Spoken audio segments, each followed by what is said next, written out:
అల్పపీడనం భూప్రకంపనలకు ఎలా కారణమవుతుంది అనే విషయాన్ని ఈరోజు మనం తెలుసుకుందాం. అల్పపీడనం ఏర్పడటానికి కారణం గాలి బరువు తగ్గటం, అంటే పీడనం తగ్గటం. పీడనం తగ్గినప్పుడు సముద్రం అల్లకల్లోలంగా మారుతుంది. అలలు ఉవ్వెత్తున ఎగిసిపడతాయి.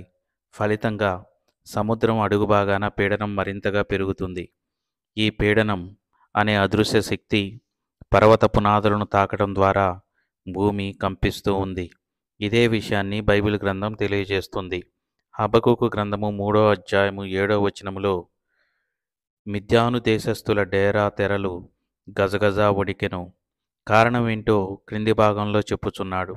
దేవా, సముద్రముల మీద నీకు కోపము, ఉగ్రత కలిగినందున అని దేవుణ్ణి ప్రశ్నిస్తూ ఉన్నాడు. దేవుడు తన ఉగ్రతను సముద్రం మీద చూపినప్పుడు సముద్ర అగాధ జలములు ఘోషించుచు తన చేతులు పైకెత్తును. సముద్రం అడుగు భాగాన పెరిగిన ఆ పీడనం పర్వత పునాదులను బలంగా తాకటం ద్వారా భూ ప్రకంపనలు కారణమవుతుందని బైబిల్ గ్రంథం తెలియజేస్తుంది.